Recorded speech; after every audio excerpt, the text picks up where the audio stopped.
Sharing my faith used to terrify me. The fear of rejection, awkward silence, or saying something wrong kept me silent for years. I'd rehearse conversations in my head that never happened because I was too scared to start them. Most Christians feel this exact same anxiety when it comes to talking about their relationship with God. The thought of someone rolling their eyes or quickly changing the subject can feel like the worst kind of social rejection. But here's what changed everything for me. It was never about having the perfect words or theological answers. I realized I was stuck in this paralyzing cycle of fear that kept me from talking about something that mattered deeply to me. But here's the thing. This isn't about convincing someone with perfect arguments or winning a debate. It's about moving from paralysis to small acts of faith, trusting that God works through our willingness, not our eloquence. That shift changes everything. From focusing on your fear to focusing on their needs. Now here's what nobody tells you about overcoming this fear. It never completely goes away. Even people who seem confident sharing their faith still feel butterflies sometimes. The breakthrough comes when you realize managing your fear is part of a larger process of spiritual growth. It starts with honestly acknowledging what scares you about sharing your faith. Is it fear of judgment? Worry about losing friends? Then finding encouragement in Scripture that speaks directly to those fears, like when Jesus promised to give us the words to say, which you can find in Luke 12:11-12 and 21:15, as well as in Matthew 10:19-20 and John 14:26. The real magic happens when you take tiny steps, maybe sharing a personal story about how faith has helped you through a difficult time, or simply serving others without an agenda, letting your actions demonstrate what words cannot. I remember being so nervous to talk about God that my palms would sweat and my mind would go blank. But then I started asking questions instead of feeling pressure to have all the answers. I'd simply listen to people's stories and look for natural connections to share my own experiences. This whole approach flips traditional evangelism on its head. Instead of starting with theological debates or rehearsed presentations, what if we led with genuine kindness and curiosity? What if serving others became our primary language of faith? When you fix someone's car, bring them a meal, or listen when no one else will, you're speaking volumes without saying a word.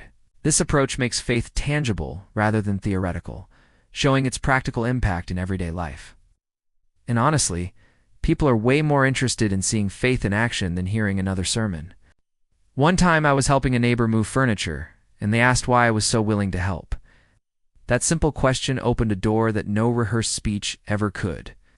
That genuine moment created more curiosity about my faith than any formal conversation could have.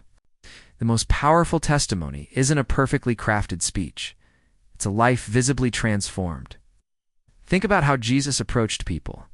He met them where they were, addressed their needs, and asked thoughtful questions, which created the opportunity to bring up God the Father and live a faithful life in appropriate ways. He rarely led with judgment or demands, but with compassion and understanding. What if we did the same? Remember, sharing your faith isn't about perfect words, but carrying the perfect message.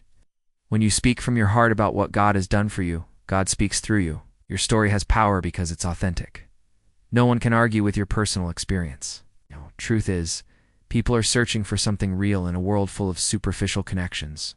By simply being present and genuine, you're offering something increasingly rare and valuable. So start small.